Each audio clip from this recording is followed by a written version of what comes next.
สบายดีโอ้คักละอยู่พี่สบายดีคักละเหมาะสมน้ำเเจ้าเพิ่นจะมาคุกแล้วเจ้าพ่อโนสิกินหัวเจ้าพ่อเหมาะสมน้ำอยู่แบ่งเงียบบอลเพิ่นอยู่เพิ่นใส่เลยเครื่องอยู่หากินเพิ่นก็ได้บางท่านน่ะใส่เด้อเพิ่นสารใส่เนี่ยเขาห้องว่าใส่คนรุ่นใหม่บ่ฮู้เราจะมันถามมันยังอันนี้เพราะว่าอันนี้มันใส่ป่าเด้อเครื่องหากินปลาหลังน้ำโบกน้ำแห้งเพิ่นก็ไปใส่ตันไว้แล้วมันก็ป่าลงบางเทื่อก็เต็มได้ท่านผู้ชมไม่บางเทื่อก็เต็มใส่ได้สองด่างเด้อนี่แหละได้มายืมมายามเพิ่นผู้รักผู้ใหญ่เพิ่นได้มาอยู่บอนหาเงียบๆเนาะเพิ่นก็กินต้มน้ำฮ้อนเนาะกินน้ำเพิ่นก็บ่ได้กินน้ำละโลละเลเด้อเราเที่ยวเถอะเราคิดเที่ยวใส่กระปูตำกระปูแดงเจ้ามะเขือก็มีมันมาตำใส่กระป๋าเนาะกับกระปูผมแม่นไม่อยากก็คักละเขาได้ตำมะแดงนี่บ้านได้กินข้าวอยู่นอกบ้านกินอย่างกระแซบ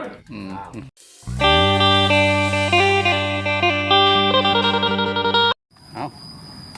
ทานผู้ชมเลยภายหลังได้ไปใส่ตุ้มป่าน้ำลุงแก้วคนพื้นฐานเพิ่นอยู่นี่ละแล้วก็สิไปกวาดป่าบ้านนะเพิ่นว่าย่างลัดไปทางนี้เด้อเพิ่นเลยสิพายเรือไปตามมันมีห้องทาง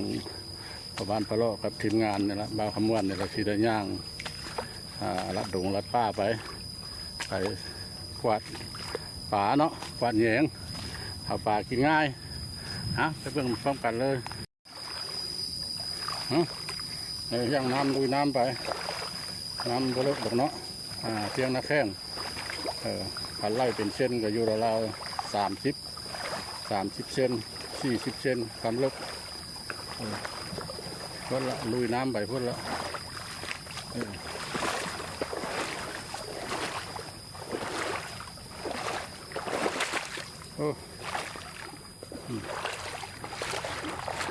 พดเกิดก่อนใช่ไม่เกิดยาเนาะอย่ามันฉลาดมันบ่มีหอยล่ะมันบ่มีหอยล่ะ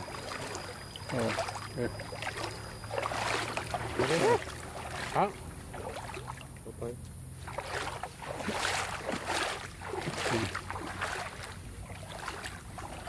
ลุยน้ำไปก็เด้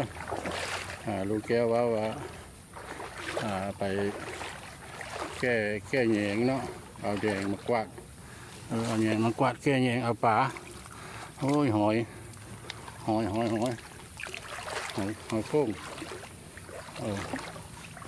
หอยหน้าบ้านเฮาสั้นละสิบ่ได้กินข้าวกับปูกับปลาอย่างนั้นได้กินข้าวจำแจ้วได้หน่อยได้โอ้น้ำนี่ก็ลึกแล้วพูเพียงเอวแล้วหลักอย่ามองคนก็เด้อมองสาบ้านเพิ่นหลักอย่ามองก็เด้อนี่บัวป่านะ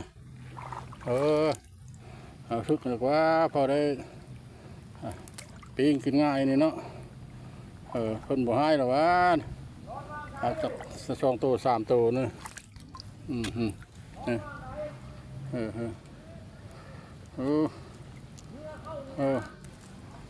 บุทึกท่านผู้ชมไปยันเพิ่นเอาแล้วมันทึกแต่กลางคืนนะพี่ยันเพิ่นมายามนะเสาร์นี่เนาะ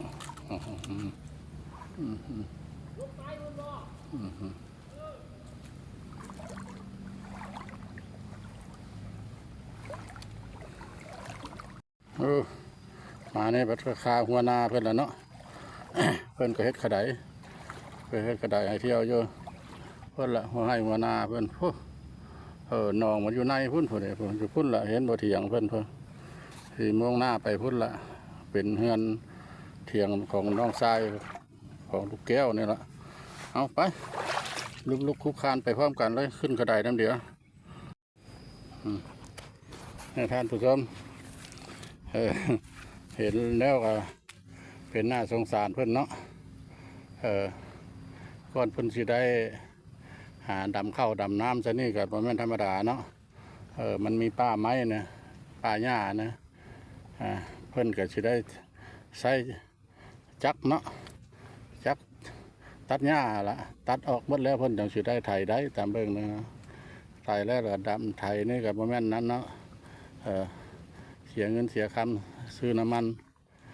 เสียให้งานมาแล้วบัดน้ำท่วมทานผู้ชมเอ้ยนาของน้องลุงแก้วนี่ละน้องทรายเพิ่นว่าท่วมหมดเลยมันมีนา5 ให้ 6 ให้เนาะหากสิคันมันท่วมคันมันในบ่ท่วมต่ออีกเนาะบางเทื่อก็อาจจะสิได้เล็บอยู่เพราะว่ามันตายแล้วมันก็ลุมันขึ้นมาใหม่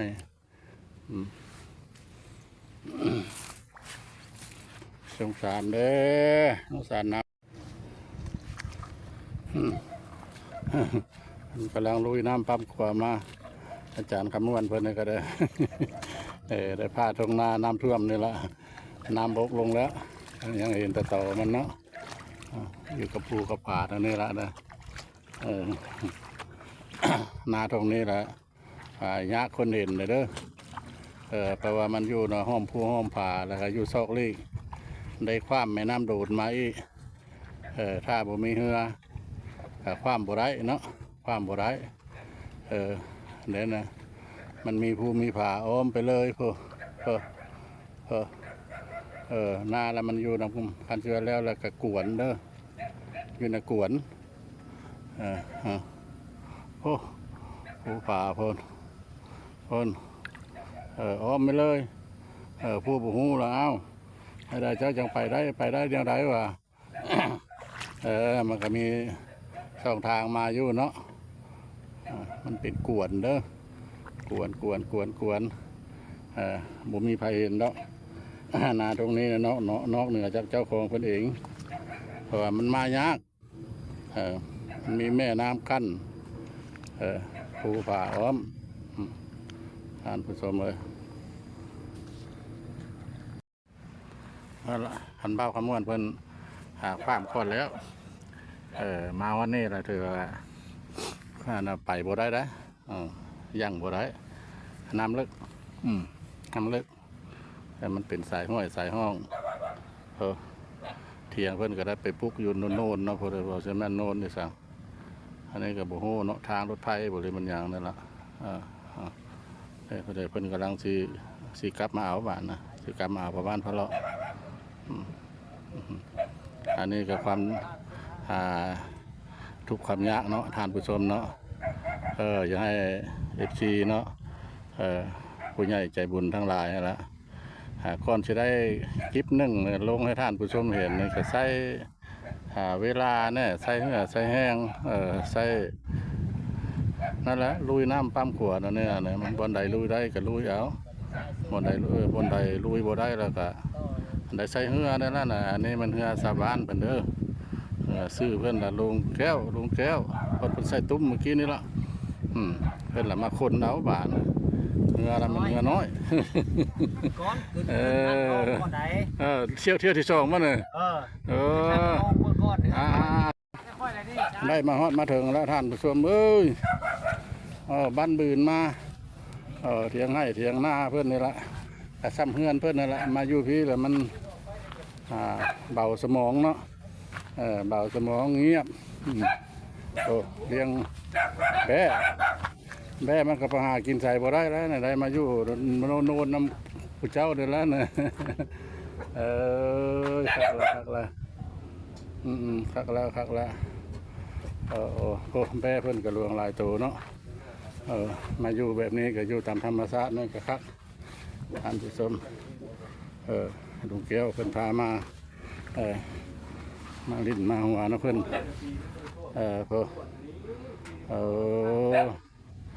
น้ำนะบ่อนมันต่ำมันก็ยังพอลงมดได้เนี่ยได้ความจริงมันโมแม่นห้วยเด้อนี่เด้อเนี่ยมันเป็นบ่อนมันลุก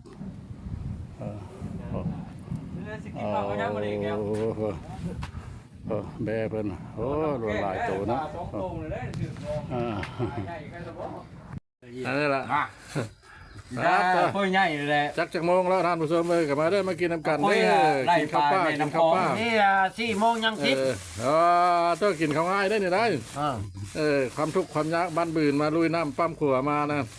มายืมมายามผู้รักผู้ใหญ่เพื่อนมีตำมักแตงมีป่นปลาเจ้ากระปูโว้ยหมักแพงหลายอะไรแนวมากินน้ำเดียวเด้อ ทำนั่นละเอาดมว่าโอ้มีปานถึงมอง2 ตัวว่ะเลยตำกระปูแดง2 ตัวกับปลาปิ้งนั่นน่ะปิ้งปลาปิ้ง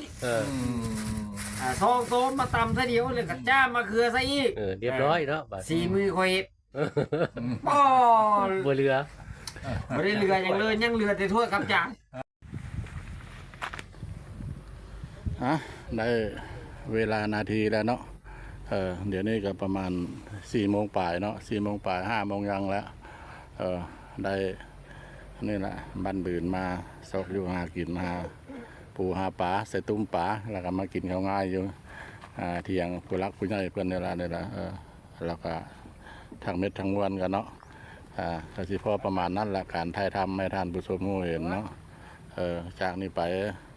ก็อยากขออนุญาตนำ FC เนาะภายในหรือต่างประเทศขอโจคลิปนี้ไว้เพียงสำนี้โอกาสหน้าหวังว่าสิพาท่านผู้ชมไปหูไปเห็นอีกหลายๆบอดเนาะคำว่าสบายดีสวัสดี